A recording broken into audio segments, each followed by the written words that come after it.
Ever wondered how much Jimin actually earned when his song that he wrote, produced, and performed ended up in a Marvel movie? Curious what it's like to tour with a legend like Ringo Starr. Have you ever wondered why some of the most popular singers around get writing credits on songs they didn't write? Well, I sat down with Eric Klerks to unpack all that and more. With over 20 years of experience in touring, songwriting, and production, Eric has shared stages with icons like Ringo Starr and composed musics for shows like The Simpsons. He's not just a musician, though. He also holds a master's degree in music theory and brings a rare depth of insight into how the industry really works. So join us as we explore the business, the myths, and the music behind the scenes.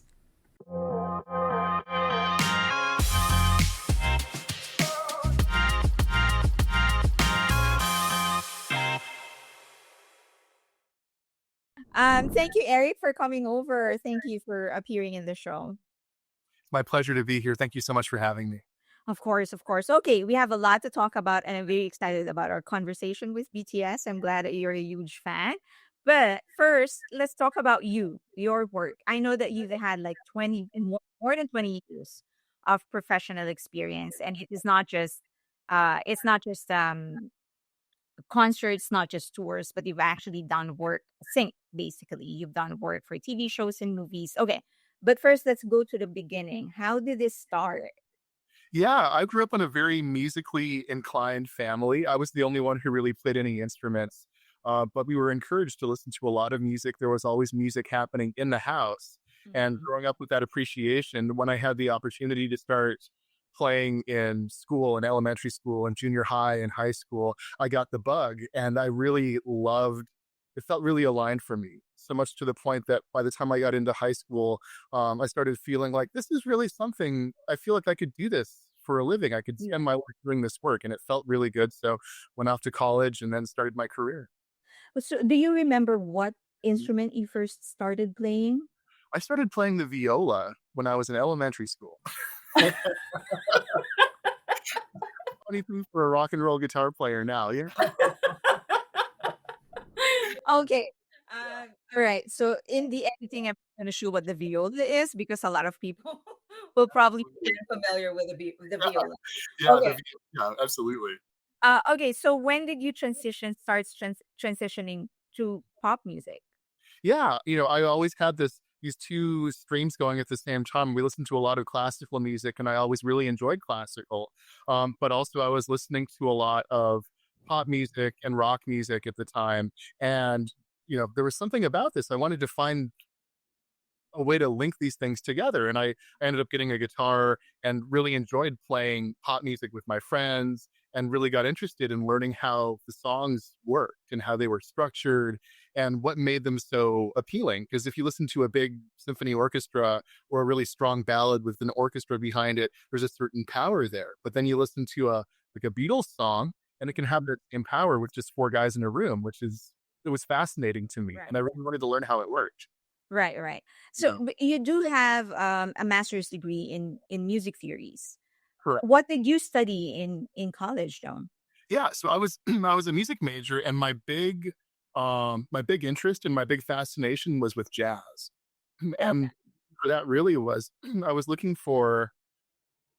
I was trying to understand more about the harmony because I always felt that like jazz harmony was something that you would find sprinkled in pop music sometimes, in classical music sometimes, in rock music sometimes. And I felt like really studying that would make me a better musician all around, whether it was for pop gigs or orchestral things or whatever. Right, right. Do you still remember your first paid gig as a musician? Oh When you felt like, "Oh my god, I'm a professional. I'm getting paid."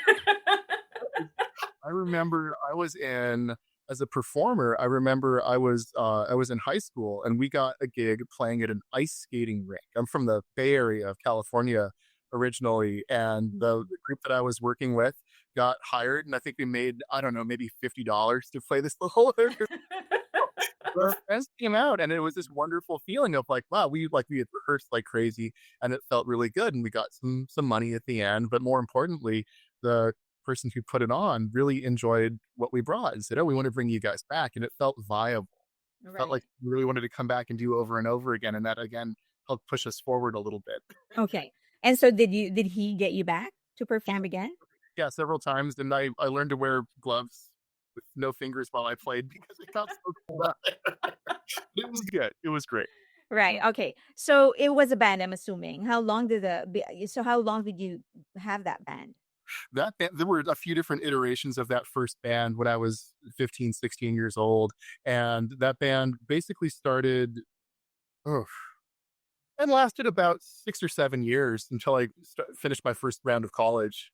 Okay. Non So okay, so from having your own band, you started doing session work and you started touring. Is that, or or did you get into syncs first before you started getting into tours and session? Yeah, it's interesting because a lot of those opportunities at the beginning sort of landed at my feet because of the networking that I did. So I'd have friends who were musicians that I would do touring with, or that I would do little in-town shows with, and the small things like that.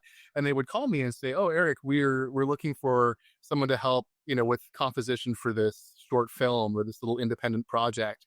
And that's how I really started doing that. One of the first gigs I ever got when I lived in New Orleans was working as the composer in residence for the Tulane University Shakespeare Festival. So I was composing music and cues for Shakespeare plays, and I was like 20 years old at the time, so I was very much figuring it out. But it Right, was a right. wonderful start to that of how does it work doing live music with performance versus doing it with sync, doing it with film, doing it with shorts, animation, video games, these different things. Right, right. Okay. So, you mentioned something interesting to me because you said that a lot of the jobs that you got landed on your feet, but it's primarily because you networked. Exactly. Okay. So, just a little on the maybe on the business side or the marketing side of doing freelance work, because essentially that's what you are. You're a freelancer. Um, were you conscious that, okay, for me to actually get jobs I need to do some networking or marketing, or was it like just a natural thing that you just like meeting people and doing things, or Yeah, at the beginning, it was much more about natural social networking, meeting people, doing things, talking about the things that we do, generating excitement about it because we're all genuinely excited about the projects that we have coming up or the ideas that we have. And as I evolved in my career, it's still coming from that same place of being, I'm genuinely excited about the work that I do. right, I right, love being a musician. I love being a composer. I love doing this. And it's more, what I found is it's more about targeting the right people with that enthusiasm and with that skill set and showing the people who are maybe connected in specific ways. This is the thing I've been working on. And I think this is really neat. Oh, I see you've been working on this really cool thing too. And like, let's talk. Let's just have a chat about it because we're all creatives and we're all excited about the thing. And that's where a lot of these opportunities really come from. It's just about refinement and building the levels up as you go, I think. okay. Did you ever get a manager? I've never had a manager directly. I've worked with some bands and some artists who have managers, so I've been under that umbrella before. But independently, I like to handle a lot of this stuff myself because I feel like I have a little bit more hands-on control and I can curate what I do in terms of my portfolio a little bit more directly. I said if I ever find the right link, the right fit, then I'm always open to it. Yeah, but you're not actively searching. You're not like, okay, you're not like desperate for a manager.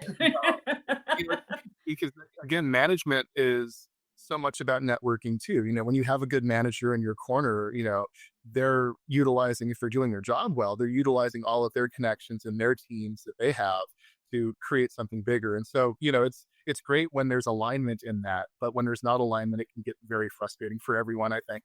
Right, right, right. Okay. So you got this job doing music for a stage for a Shakespeare play, Shakespeare theater. And then after that, what did you how long did you get it? And then how did you get there to doing a tour with Ringo Starr? The Ringo Starr. It's funny because there's always this line of evolution going from one place to another. So I'll give you the short version because we only have so much time in this conversation. But long story short, I was living in New Orleans, circa 2005, and I was there. Hurricane Katrina happened, and I was displaced Mm. because of that disaster, that tragedy, and ended up in Los Angeles for a little while. I met a series of amazing musicians out there, including my late mentor, Charlie Hayden, who was an incredible jazz musician. And Charlie introduced me to Ringo. He was doing a session at Ringo Starr's house out in Beverly Hills. And he said, "Hey, I'd like you to come along and, play a little bit and meet Ringo and whatever." So went to his home and had a wonderful afternoon playing music and telling stories and laughing and just being in the presence of this really wonderful, really humble guy who just happened to have the platinum record from the White Album hanging on his wall.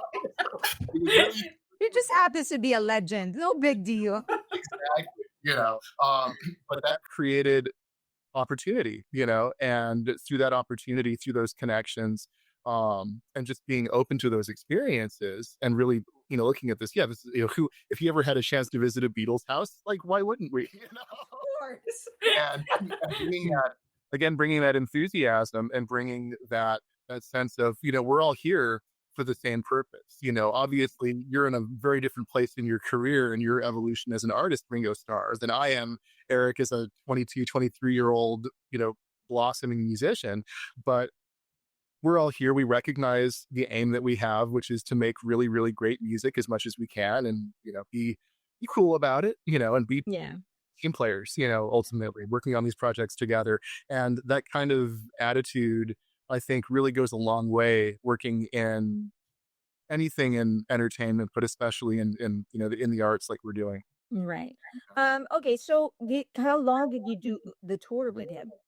So working with Ringo, that was about a year Mm-hmm. off and on. And so the way that he does his shows is we would go, we'd go out, we do a run of maybe a dozen dates just in different places, and then we'd come home and have a break, and then go out and do another one. So they were very short runs, and part of that is due to the budget constraints and the size of the band and just the logistics around that. But also, a lot of the guys in the group were on the older side, and so we were not going out there and getting in a van and doing like the punk rock thing where we're playing for 6 months straight. Yeah, yeah, yeah. Right. Yeah. That was, it Yeah. was a nice way to work because I could still see my family and still see my Right. friends, do other work. Okay, so just out of curiosity, how is he as like a guy? Oh, lovely. Yeah, he's got a great sense of humor. He's really, really funny. And he loves subtle humor. He loves a good joke. And what I discovered really early on is that if I could make him laugh a little bit, I was in good shape. I was in. We were kind of very friendly, but again, with someone of his stature, just as a musician and as someone in the culture, uh, a little bit guarded with his time and his energy because a lot of people Understandably. FaceTime, which is again super fair.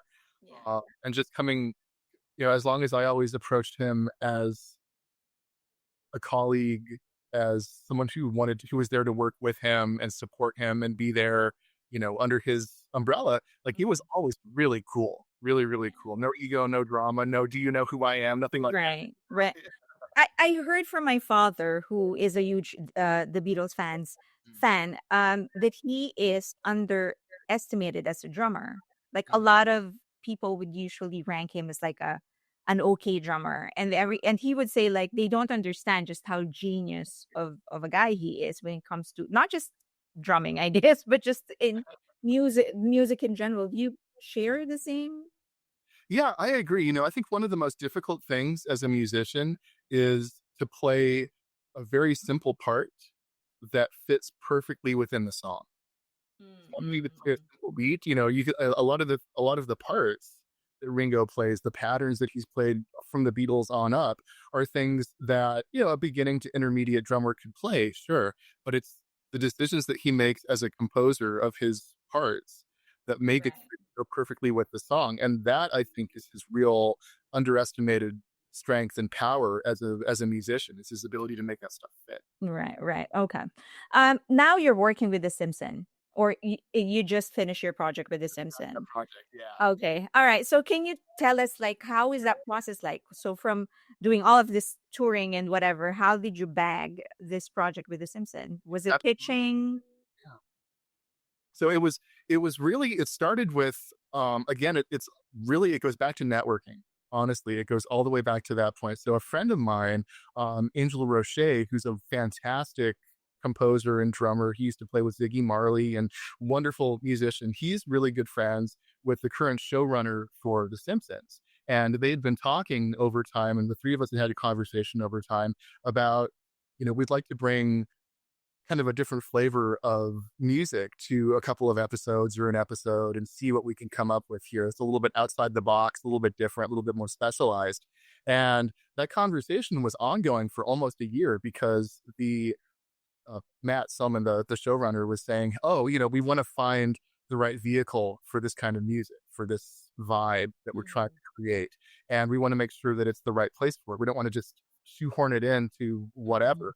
And so finally, the writers came around to this concept of this like kind of reggae ska episode of The Simpsons, and this was Mm-hmm. their chance to do exactly what my writing partner Angel and I like to do in these situations, which is he will we'll bounce ideas back and forth, and then we'll pitch some rough ideas, some sketches to the showrunner and say, okay, this is what we've got so far. And we'll get greenlit on that, hopefully, and grow it out. We'll do some charts, arrangements, mock-ups, and then eventually we'll go into the studio. And for this particular episode, we went to the Village Recorder in Santa Monica, which is a wonderful studio, and recorded the horn parts and recorded the band, and just having all of that together under the auspices of that was incredible. And the funny Right.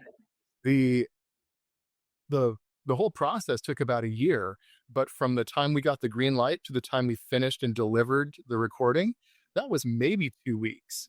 It happened Oh, very, very quickly. It happened because everything we got picture, we got everything back from the animators, we got Final Cut from them, and then we wrote everything. We did all the cues and all the bumps and hits to Final Cut.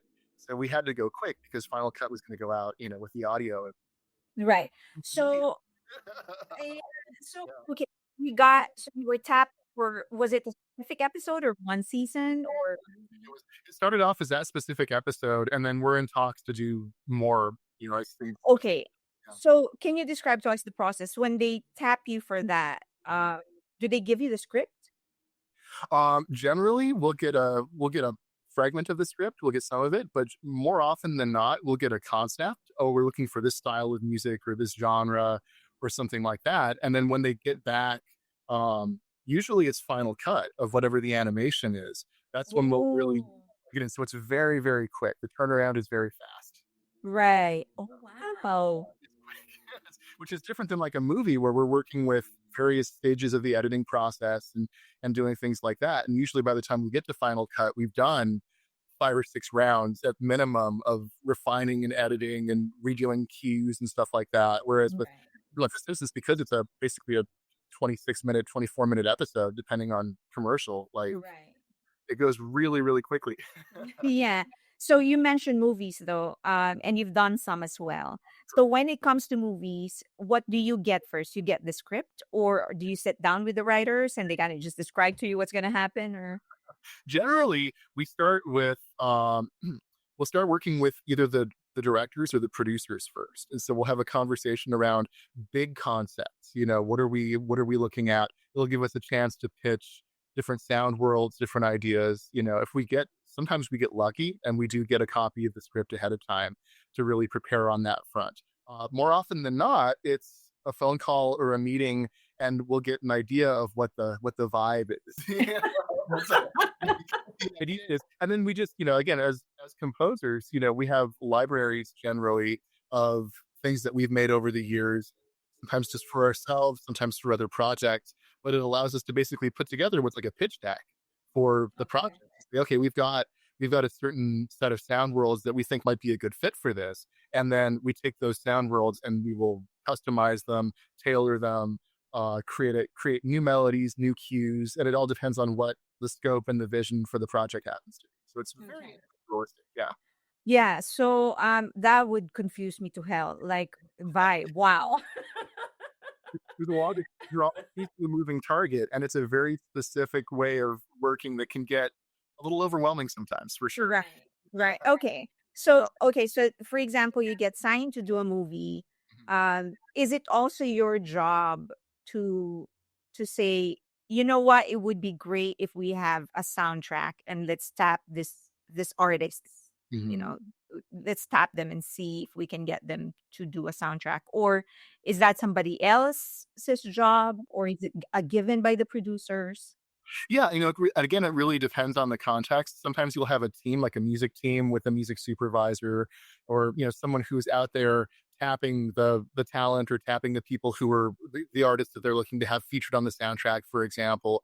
Other times with smaller budget projects in particular, it'll come down to us as composers. They'll say, "Oh, we're looking for a song that kind of fits this," and then you have to deal with licensing and sync and all that kind of stuff. And it depends on budget quite a bit. Just what's available. Do we want to have an A-list artist doing this, or do we want someone who's a little bit more independent and a little bit more unknown to see if we can kind of rally all of our resources together to create something that's going to push the project forward? Okay. Okay. So obviously you've done a lot. And we'll talk about later on. We'll talk about like, the royalties when it comes to movies and the whatever. But you've done a lot. So what would you say is your most creatively fulfilling projects of all the things that you have done for you? Wow, that's a great question. I think my most creatively fulfilling project would have to be the solo records that I make as a composer, where I'm doing things that are based around soundscapes and things that are very pure creative expressions that are designed for people to listen to help them relax or find a good space, place things that really help people. Those feel really good to me and really align in terms of what I do and what my purpose is as a composer and performer. Yeah. Okay. Now you just mentioned that you like doing your own work. Can you walk us through your process for your own work? Is it the beat first, inspiration first, the vibe first? How do you start writing your own song? Totally. It's the inspiration first, I think, almost always for me. I have my phone, as we all do, I have my phone in my pocket all the time. And Right. as someone who's composing and creating, I will start by maybe singing or humming an idea into the phone. Or if I happen to be Mhm. sitting in my office and I have a keyboard or a guitar handy, it's more about, oh, that's a really cool melody that's popping around in my head. I'm just going to capture it, Mhm. and from there I'll start to flesh it out. But that's really where it begins. So Is usually the melody. Yeah, usually the melody. Sometimes I'll hear chords in my head, or I'll hear, I'll be playing around with different ideas on the keyboard, for example, or the guitar, and I'll find a progression that feels really good, and that'll be the other side of it. So it's one or the other. It's usually melody or harmony first. Okay. So I know that there's been a lot, and well, it's not like it's a new issue, but most of the time you hear people saying like, "Oh, that sounds like it's this song," or "That melody sounds like that other song," or "This is like plagiarized from whatever." Right. Um, is there a way for musicians, for composers like you, to, I don't know, check if this is similar to something else, or how does that work?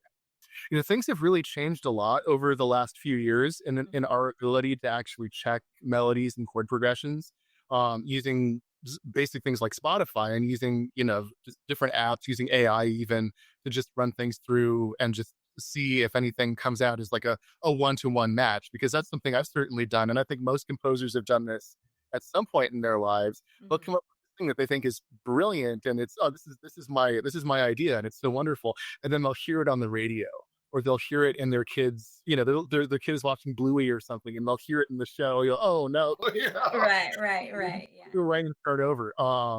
But the other side of that is when we're constantly hearing music and hearing sound, the environments that we're in. If we're listening to the music in a podcast, for example, the bumps, that happen, or listening to our favorite playlists, or if we're walking around at the store and we're hearing music being piped in, we're naturally going to, as human beings, soak in some of that sound, And so part of the question is, if I'm hearing a melody in a very specific way, and it's something that sounds like something else, well, do I want to alter it a little bit? Maybe I want to change it. Maybe I want to make it my own. And I think that can be a great part of the creative process as well. Okay. Okay. So, you do you have? I know that you need the distributor to upload your music Mhm. on different streaming platforms. Do you also, I don't know, like utilize any kind of app or any kind of services that would just double check your work? Yeah, I like doing that sort of thing for sure. So I use a service called DistroKid, which is a distribution Okay. service in that space when I'm doing my own work, and then I'm also registered as a composer with ASCAP. That's my publishing company. I have a publishing company as well as an individual licensing service set up through them, and so when I'm playing with those, like that's again, their libraries are huge, and it's really easy to go through and check and do all that due diligence that we need to do to protect our copyright and also make sure that we're not infringing on anybody else. Right, right. Okay, we'll talk about the fees and whatnot later. Okay, let's go to what I actually am very excited about. Let's talk about BTS. I did send you, I did send you like several songs, and then I was surprised when you told me I'm a fan. So this is easy for you. Okay, so I actually sent you several songs, but you're free to mention other songs if you feel like it. But let's go to their group songs first. I sent you On and Black Swan. Mhm. So I guess go to the major points first. What you observe about their production. And then you can touch on the vocals or yeah. Yeah, absolutely, absolutely. You know, from a vocal perspective, and one of the reasons why I love BTS so much is that there's a level of production that you can hear on the track and on the vocals, and you can tell that these are very professional, very high quality performances and very high quality production on this. But also the level of performance from every one of the vocals, from every one of the members of the group, it's so high. You know, one of my favorite things in the playlist that you sent me without jumping too far ahead is just the live tracks of just hearing them just sing Mm. and Yeah. hearing how much craft and how much art goes into what they're doing, you know. So from a production standpoint, the first couple of songs on that playlist have really immaculate production, but Mhm. they also go places in the track. There's a lot of I don't want to generalize too much, but there tends to be a trend in pop music where it's about repetition, lots and lots Right. of repetition, the same chords, the same beat, the same patterns. And then when we maybe drop the beat for 8 bars, then, oh, it feels like everything just kind of sucks in. And then we put the beat back and then it's fine. You know, it's very Right. simple, Right. very easy, but it's effective. And there's a reason why so much pop music uses those formulas. What I love about those tracks in particular is that there's always this evolution in the way that the sounds move, the way that the sounds change, the way that the Mhm. orchestration changes. So maybe they're using the same chord progression for most of the song, for example. Yeah. Look at that choreo. Isn't that amazing? Fantastic. Uh, something like this. Yeah. Oh, that's so cool. I just saw that. Wow. Something like I'm You not can't maybe help but watch, right?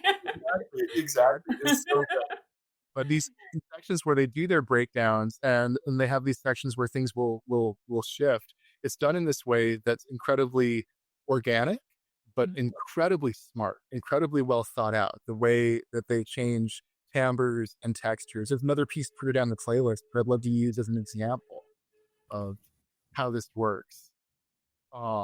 But we can get to that when we get to that. Okay. All right. So you were saying that usually pop music is very simple, and I've heard you're not the first person that I've heard that from. There was this guy who was comparing like Japanese pop music versus Mhm. Western pop music, Oh yeah. and he was mentioning that for Western it's usually four chords. He was Mhm. trying to simplify it because he's a guitarist, so he was like, Martin it's Friedman, usually right? Yeah. I So, love oh that. yes, Yeah, that's a great yes. interview. That's a great interview. Yeah. Oh Oh my my god. God. I was like, I when after watching that interview, I was like, I've never understood Japanese versus Western music that way. He just simplified it so much. Incredible. So is it something like that? Like for other pop music, it's like it's four chords and you're done. Right. And I've heard other composers say that if you can actually play it with four chords, you have a great chance of having a hit, like a Right. pop hit. Yeah. So you're saying that for many uh, BTS songs, that doesn't apply. Right. And that's, you know, it's funny because the difference, as you mentioned, I think bringing up the J rock and the J pop is a really great example of that because a lot of the songs in that genre use a lot of chord changes and it happens quite quickly. And I think a band, especially like BTS and their creative team, they're not using as much density in terms of the chords. They're not doing a million chord changes like a J-pop song would necessarily have. But I think there's more chord movement and there's more drama created from that chord movement, but more so, I think they're changing the the sounds and the timbres and the orchestration, the density of the track to Yeah. give different emotional feelings. Because that's something you hear about BTS all the time is they have this incredible emotionality in their music, this incredible power, and it's so beautiful. And I think a big part of it is the way that they produce and orchestrate the tracks. Right, right. Is it one of the things I guess that I like about BTS is that they really, despite the stereotype of boy bands, they really have come up with tracks that, as we deal with that every day. So but they've released so many tracks that are, you really wouldn't hear it from boy bands, not even from pop stars, right? Right. Yeah. But do you see their music, especially like Black Swan, for example? Do you see something like that becoming a pop hit? Had it been sang in English, let's say. Oh, Do you see that? You think that could become a pop hit in the US? I think it would be a little bit of a challenge, mostly because I think the US pop listeners have a certain expectation about music being very much in the background, I think. It's the soundtrack for us living our lives, driving our Mhm. cars, working, in the office, doing things like that.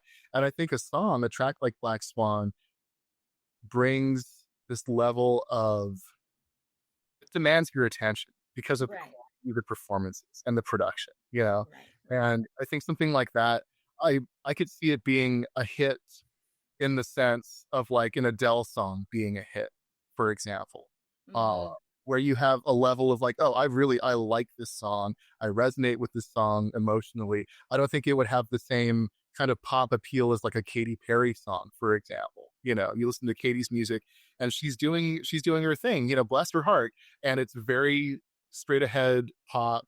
The beat is always there. The production is very stagnant. But it gets you a vibe. And when you're sitting in the dentist's office just hanging out, you're like, it's got a nice little beat to it. Versus, to your point, something like a Black Swan, it rewards you for listening to it. And I think that can be a little bit of a challenge sometimes for a casual listener, at least in the Okay.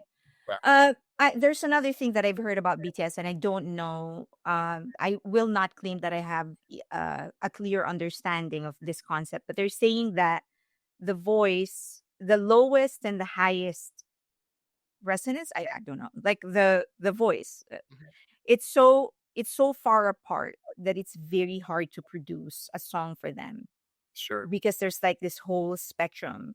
Number one, do you agree with that? And number two, can you flesh that out a little bit for us? Sure, yeah, absolutely. Especially as a producer and as a composer, when you're writing for multiple voices like that, that to your point have a really broad range from a nice deep baritone to a very very high tenor. Uh, every one of those voices takes up a certain amount of space in the mix, and orchestrating around that, having whether it's keyboards and strings or guitars, beats, synthesizers, whatever it happens to be, it can get very crowded in that track very quickly because you have so much information happening. Okay. Uh, so I think again, one of the most masterful things about BTS's production is that when a different member of the group is singing, you'll notice that the track changes really subtly to accommodate the range of that person. I'm gonna jump over to which one was it? There was a live track in the playlist, The Truth Untold, Yes. and without going too deep into that, because we can save this for later if you want to. But Oh no, no, we can discuss it now. It's Truth Untold is amazing. Yeah, yeah. yeah, it's actually one of my favorite tracks of I love it. yeah. So it's the funny thing about The Truth Untold is that it starts basically I'd say the first two thirds of the song. It's just they're taking turns singing these beautiful melodies, and there's a little bit of keyboard, a little bit of piano accompaniment.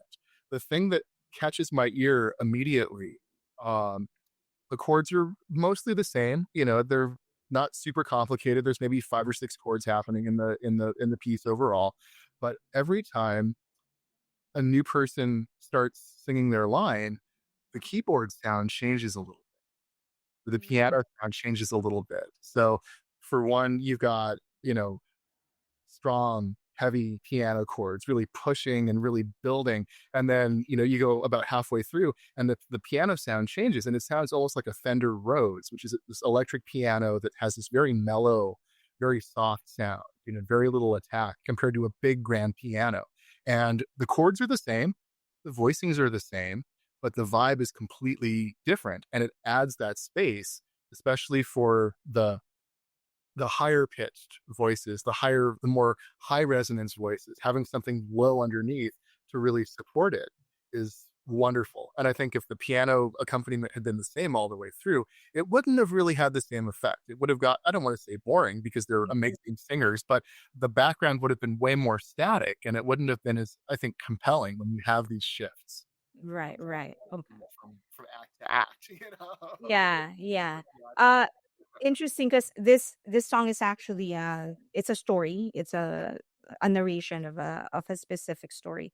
So, is there anything else that you want to say about, especially from a technical point of view, in the production or even the voices? I guess for this song, for the Truth Untold. Yeah, the back end of the song where the beat comes in and the orchestration gets bigger and it starts to build up more. I think it's a really wonderful example of compositional layering because they take, whoever did the arrangement on this, 10 out of 10.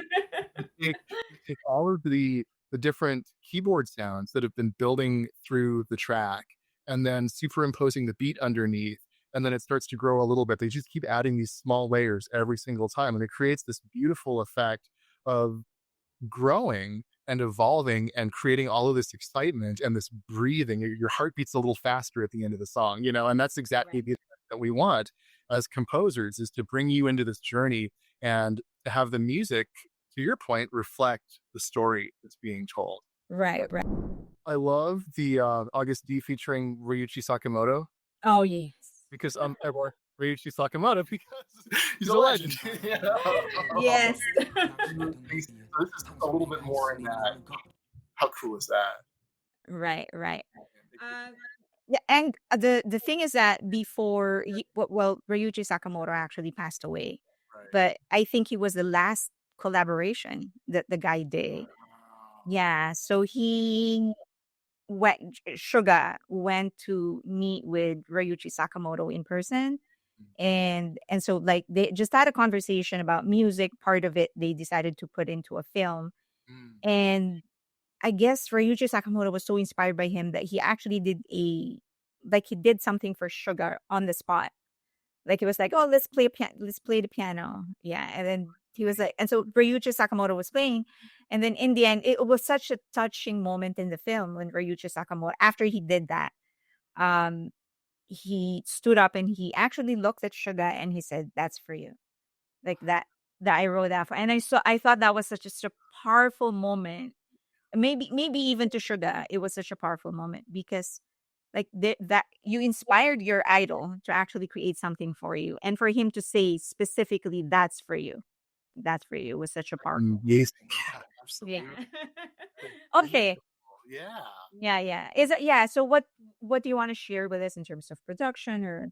Yeah, the thing that I love about this is it's got quite a bit of a live band feel to it. Obviously, it's a very well done studio track, and there are a lot of layers to it. But I think the standout in this for me is bringing this level of really hearing the individual instruments really clearly. In this context of a bigger, it's quite symphonic almost the way that it's arranged. But there's so much clarity in the mix at the same time, and I think that really stands out at me as being something that's it's in the pop world for sure, but I feel like it takes a step beyond that into this sort of timeless. There's a band playing in a room. It feels like that. It feels like you're Right. in the room with them, which is magical. Right. Okay. Okay, before we conclude this part of BTS, is there, what would you say your favorite track of all the tracks that you've listened to? Which would you say is your favorite track? I know it's hard, but Yeah, really hard. I have to go with The Truth Untold. Um, that's my favorite. It's my favorite. Is it because of the sound, or is it because of what was it about the song that You know, actually? I am I love the emotionality of the performance, and I love the way that the production complements the emotionality and complements the story and helps it and grows it in a way that's just I think it's kind of perfect. Honestly, I think Right. it's the perfect arrangement. Yeah, yeah. I also think that, like, a lot of the times when people ask me for a recommendation, like, "Hey, give me like one song they would ask me to listen to for BTS," I'm like, "I want to give you the truth untold." I love that. Yeah. Okay. Yeah. All right. Let's go to the next part. Let's go to, like, just talk about the industry in general. Absolutely. Um, what do you think is that part about Hollywood and the music industry that is mostly misunderstood by, just ordinary fans? Like, you often hear it and you feel like, yeah, that's not how it works. Hmm. I think that people are used to hearing about a specific composer or a specific artist um, who is the person who does all of the music for a film, for example, someone real classic like John Williams for Star Wars, or a big composer like Hans Zimmer, people like that. And I think the perception is that this is a person who sits down by themselves in a room and writes everything out and then takes it to the orchestra and conducts it and does all of that kind of thing. In reality, generally, for especially for bigger movies like that, it's a whole team of people. Mhm. In the same way that when you watch movie credits, you've got the director who's kind of calling all of the shots, and it's their vision and their thing, but they have a whole team of people supporting and helping to bring that vision to life. And it's the same thing with especially the really, really high level composers. They're making all the decisions, they're calling the shots, they're doing a lot of the writing, sure, but they have a whole team of people that work with them to do orchestrating, to take different cues and flesh them out, as opposed to just one person doing all that work themselves. Right, right. I did hear as well that, I think it was last year there was this, I can't remember the name, but one there were several composers who came forward, and this is for pop music. And they talked about credits, because a lot of times they actually come up with the entire song, and then the singer, whoever that may be, will just co-write it. Will be given the credits, and of course that splits the income as well. Right. And so they named some big names. I'm sure you know what I'm talking about. Yeah. Um, and they were like, don't do this. If you didn't write the song, don't put your name as the co-producer, as the co-composer. But I'm just interested, what is your view on that? Because I've heard somebody say, like, you know, if you're Taylor Swift and you're Mhm. gonna be millions from this song, I think you kind of have the right to put your name as a co-producer or something. What's Mhm. your view on that? Yeah, it's interesting. I think a lot of those things, if they're agreed on during the process or at the beginning of the process, I think it's fine. If the artist wants to be part of the writing sessions and have input and take some amount of the credit, I think that's totally fair. The other side of that, to your point, is you do hear about artists who come in and basically insert their names on Mhm. top of somebody else's song because maybe they came in and changed a couple of lyrics, for example. To me, maybe they deserve a certain share of the publishing or a certain share of the songwriter royalties or the mechanicals or whatever. But for them to claim that they own half of the song because they've changed a couple of words doesn't really track for me. It feels a little manipulative. Right, right, right. Okay, so have you done sessions for tracks? So, and how do you get paid for that? Yeah, it depends on the agreement going in. If I'm working, and I've done this on both sides, the two most common ways of doing it are you're paid a flat fee. You show up and you do the work on the track, you do your writing work, and you get basically what's a buyout. They'll give you a certain amount of money, and then you sign over whatever your work is for that day to the record company, the publishing company, the artist, whomever is running that particular show. The other side is I'll work on percentage sometimes, where I'll have like a small fee for driving across LA to go to the Mhm. session, and then I'll get a certain percentage. I'll get 5% or 10% or 20% or whatever, Right. depending, and it's all negotiable. And who makes the decision on whether you're going to do a buy-up or you're going to do royalties? Is it you or Generally, it's a discussion, it's a conversation with, the publishing company or the artist or the management or whoever it is.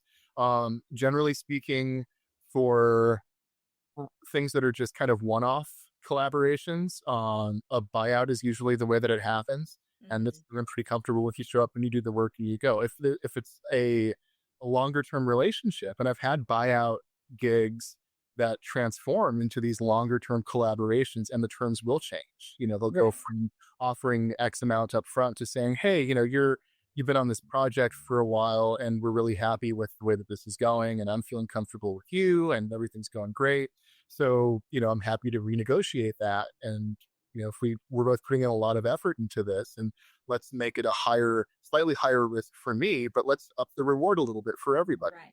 Going. Right, right. I, is it worth it though? Especially if it's a lot of songs actually just end up on streaming. They get performed. Is it worth it to do royalties, or is it better to just do a buyout? You know, Depending on the project, if it's for an artist who is going to be releasing an album and being on streaming or whatever, 9 times out of 10, a buyout is probably the way to go. Because the streaming royalties are so small, we're dividing a tenth of a cent in like 5 or 6 pieces, and it comes to a point. Okay, it's a little silly at that point. Being offered say $5,000 to do a session, the chances of you making 5 grand in the tenth of the cent, royalties on this track, you'd have to have so many millions and millions of streams to get close to that number, that unless you're working with a big pop star, it's really not worth it, in Worth my it. opinion. Just Yeah, yeah. math doesn't quite math. That's Yeah. it. The math is not mathing. Exactly. If I'm doing things for multimedia, if I'm doing something for say a video game or television, especially for television and movies as well, I've done a few TV shows that have gone into syndication, and every time an episode airs on whatever the streaming channel or the basic cable or whatever, regardless of who's watching it, the fact that that episode airs means that I get some back end, which is really lovely. It's nice to get a check, once a Right. month, whatever, every 6 months. Definitely Right, helps right. a I mean, I'm sure that Simpson is going to be a good one. The whole world is watching. So So lot. Right. It's amazing. I did this show on NBC called Siberia, and I wrote some of the music for it, along with the head composer. But I got writing credits on the closing credits for the show, and it went into syndication in Europe randomly, and it's just constantly getting played over there. So this work that I did like 15 years ago, I'm still getting ASCAP statements for it, and I'm like, it's not a lot of money, but it's nice to get that little extra. right, right. You know? but But especially because it's 15 years ago. Oh my god. Yeah, exactly. Sometimes you get lucky, and so for me, whenever I'm doing media work, and there's royalties attached with that, I'll generally look very closely at the numbers in the agreement for that, because oftentimes it can be quite lucrative on the back end, even 5, 10 years down the road, and I think it's Right. important to consider that. Right, right. So I remember the one of the BTS members, Jimin, his song, which is song already made song. Like he has written that he was included in the album and it was included in a Marvel movie. I think the director included it in the actual movie itself within the movie. And then she included it in the soundtrack. So that would be more lucrative, right? Because they just took the song. Exactly, exactly, yeah, 100%. Yeah, and would you say that is like any incident of not just about Jimin because we don't know exactly how much he earned, but like in a Marvel movie, are we talking thousands Mhm. in royalties monthly? Is that a fair assessment? Yeah, I'd say so.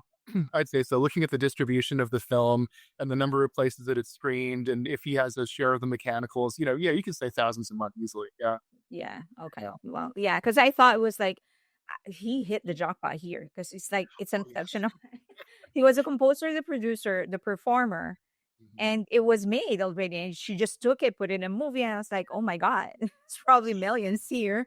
Yeah, exactly. And there's placement, and there are a lot of deals that get made around licensing and use for songs like that. And sometimes that's a little bit different than someone having a compositional credit and writing a song specifically for a movie or a project. But it's the contracts can be a little bit different, but it really is a case by case thing. Right. So when you're asked to do composition, especially like for example this 15-year project, 15 the project that you did 15 years ago. So you were asked to compose specifically for this movie. So the composition that you wrote was just for this project.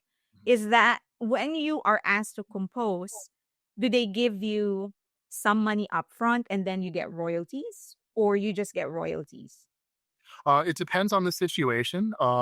Most of the time, I'll get a certain amount of money up front to help offset costs and to kind of get things going. It takes hours, days, weeks sometimes to work through a set of cues. And so having a little bit of an advance is a gesture of good faith also by the production, just saying, hey, let's, we'll throw some resources your way and we trust that you're going to recoup what we're giving you. And then the back end of that, is usually the royalties. Yeah. So you mentioned it's recouped. So you will not get paid until they get their initial the advance. Yeah, it depends on the context. So if I'm teaching it, if I'm working at it from a fee standpoint, if I say, okay, I need $1,000 to start this project, for example, and then I can charge by the hour and get or charge by the cue or whatever it is, and then also have a certain percentage on the back end, then it's like the fee is this section and then the royalties are this section. And then to your point, the other side of it, sometimes if it's a big enough project and it's lucrative enough, it's almost like signing a record contract where I'm taking this advance essentially from production and basically working to pay it back by giving the product. Right. Yeah. Okay. Now you also do your own records. How much is it really the difference in the amount of money that you make from streaming versus when you sell your record physically? Yeah, absolutely. Physical sales are always more lucrative across the board. I feel like streaming is really a promotional tool. And then the actual money gets made through placements, through royalties, and then through selling physical copies, and then also selling tickets to the tour. Right. That's really where it comes from. And for me, a lot of what I'm doing right now, I'm working on a little bit of a pivot myself of getting more of my music into placement agencies and libraries and things like that, where I can work on that angle as opposed to streaming, because I don't want to give up on streaming. I love being able to share music with people so easily and access music so easily, but as a viable revenue source, I don't think the only money to be made is for the really, really big artists and for the companies that host the streaming sites, Right, exactly. I know. So when you say placement, can you just explain what that is? What is placement for those who don't know? Absolutely. So, if I work with a music house or a music supervisor who is, let's say they get a call for someone, they say, hey, I'm working on this commercial for breakfast cereal, and it's, the commercial has a bunch of surfers going surfing. We need some like music that fits that vibe. We need something that beachy, surfy, whatever. And then the person with the catalog will go, okay, I've got this composer and they have this kind of music and this key is perfect for that. It's very much about curating that sort of thing. And then I'll get a call from them and maybe they want it intact and they just buy rights to the piece and put it in and do what they want with it. Or maybe they hire me on and say, we like this, but we want it to be a little bit more upbeat, or we want it to be a little bit shorter, a little bit faster. And that's where it gets really fun, where I take these things that are already kind of existing and make them exactly what. Is that not a given additional a given service in DistroKid? Are they not also a listing agency, or you actually need like a separate company to do that?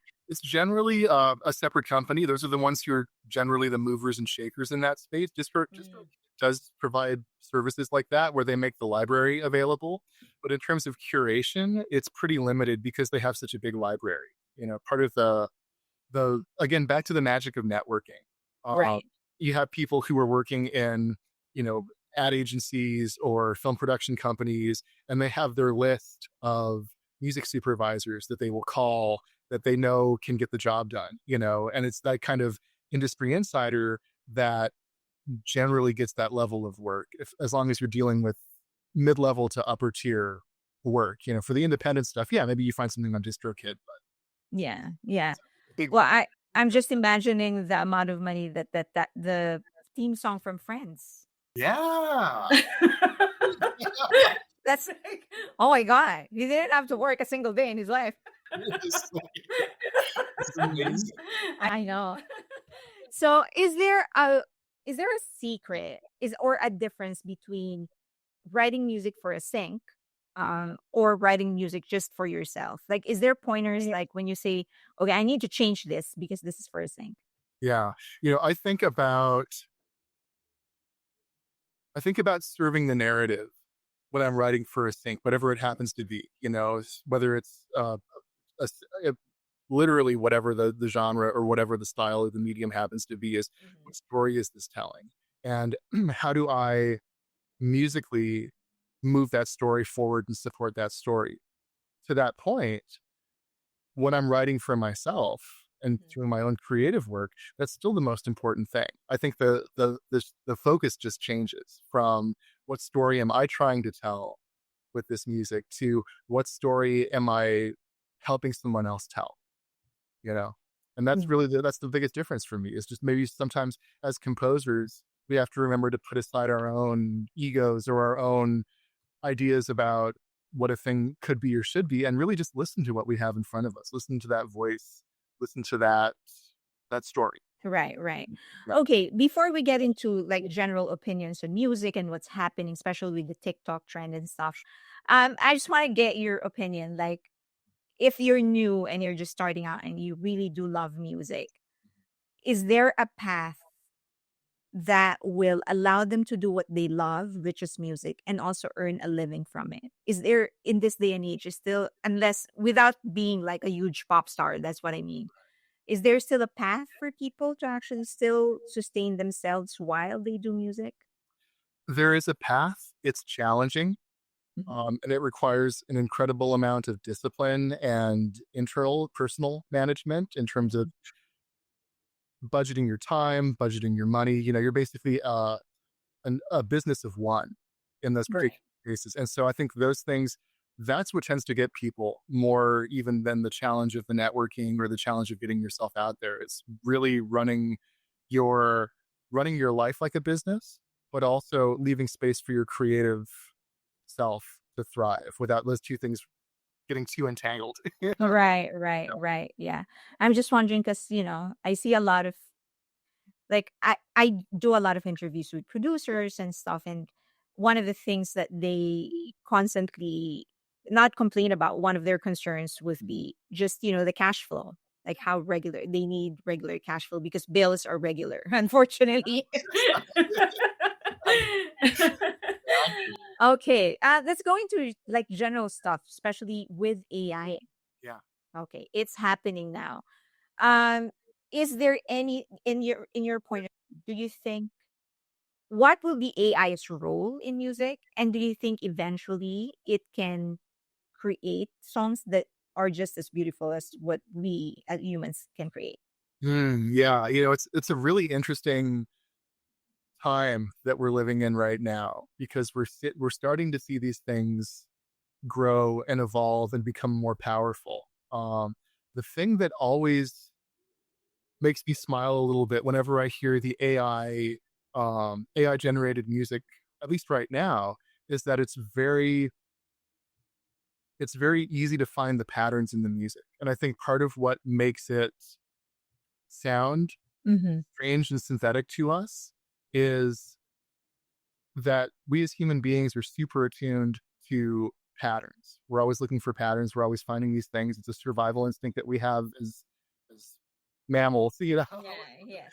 over millions of years. But when you listen to AI music, it is so perfect, I guess we could say, in terms of the way that it's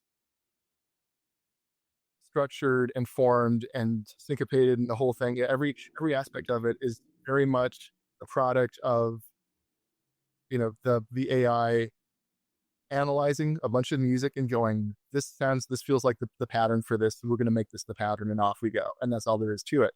Um, the the lack of variance in rhythm, in chords, in harmony, and melody, the things that make music human. It's not the patterns that make music human. The patterns are mathematical. And, as a music theorist, you know, you spend a lot of time studying the patterns in music and trying to figure out how they work and why. And part of the magic of composing and writing music is finding ways to break the patterns creatively, or to mess with the patterns just a little bit to add interest and drama and emotion, you know? And I think that's something that, I mean, I wish I had a crystal ball. I have a really hard time seeing that being trained into an AI, at least where we are right now. And I think that's going to always be a little bit of that barrier between uh, human composition and computer composition. That said, if I'm looking for a 10-second bump cue for a movie, a guy's like walking down the stairs and you need like a little string stab, I think AI can do that. I think that's something that's possible, and even would help composers to optimize their workflow a little bit, and to take some of the burden off of them, having to do everything manually. Right, So right. it's about leveraging the tools. Yeah. Well, that's interesting when you mentioned patterns. I'm a marketer by trade, so I love patterns. It's like, that's why I live by patterns. The more patterns you can give me, the better I will be at my shop. But Nice. but also it's exactly how you guys do it. Our job as marketers actually to try and um s- see how we can break that pattern so that you can do what it is that I'm asking you to do.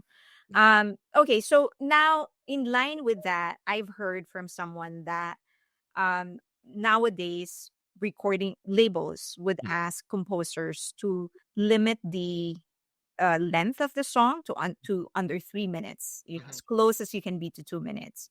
Yeah. And then there are other pointers like lyrics have to be very, very simple. And it has to be good for like lifestyle video. Obviously for TikTok or whatever. Right. Um, how do you feel about this? Well, number one, do you believe it's actually happening? And how do you feel about this transition and how pop music is actually being made? Right. And that's the interesting thing, though. I think you bring up a really great point, is that the medium in which we're getting our music is more social media now. It's more about Right. TikToks and Instagram reels and things like that, where it's okay, the way to get a hit now is to go viral on one of those platforms. Right, As right. opposed to you having like back in the day, it was a radio hit and everybody would go out and buy the single or whatever. And now this is the reality of where we are. And so, for me, I see it as a challenge for sure as a composer. Is, if I'm writing to that in mind, what do I do in my process to facilitate that and still feel like I'm able to tell some kind of a story or have some kind of a hit? And to your other question, I do absolutely believe that that is something that is being considered in the production and writing process, especially in the pop world, because that is where things get seen and things get heard. And if someone's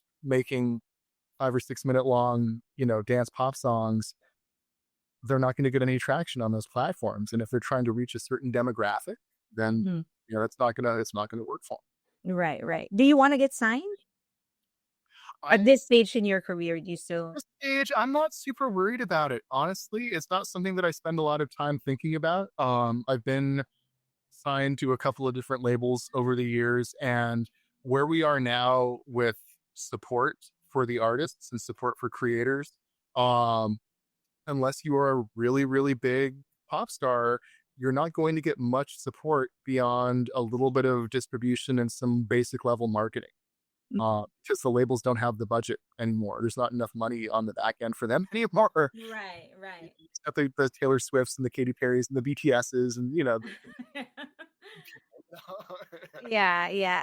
Okay, so I guess I know we're over time, but I just have like a last 2 to 3 questions. no problem. Was there ever was there ever a point in your life when you thought, "Oh, maybe music shouldn't be my profession"? Mm.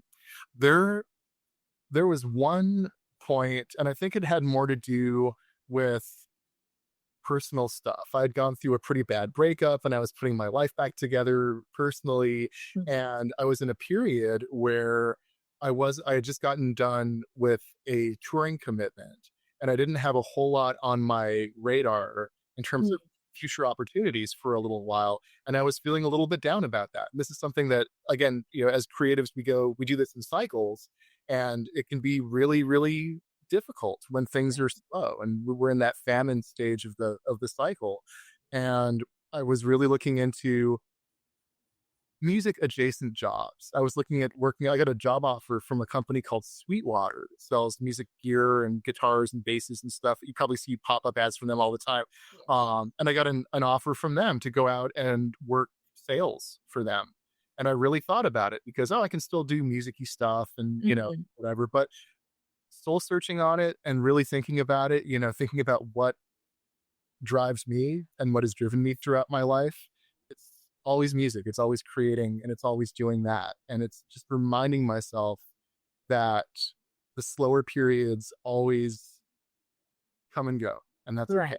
Right. It's reminding myself of that. Yeah. Yeah.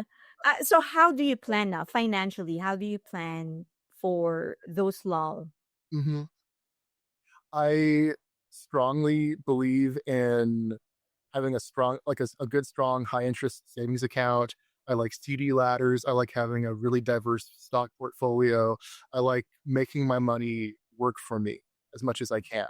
I've never made millions and millions of dollars on a single project, but if I'm pulling in a few grand here, 10 grand there, whatever, I'm looking at what I need in the immediate time in front of me to pay my bills, to take care of my family, do all those things. And then everything else, you make strategic decisions about what we want to do with that. We can go on vacation and do all that, but also thinking ahead, do I have enough saved to get me through 6 months, for Right. example, if it's a really slow 6 months? Yeah. So for touring, are you paid, is there like a union rate when you're touring, when you're a session guitarist, for Mm. example, for a band and you're touring with them? How do you, is that your own rate or a union rate?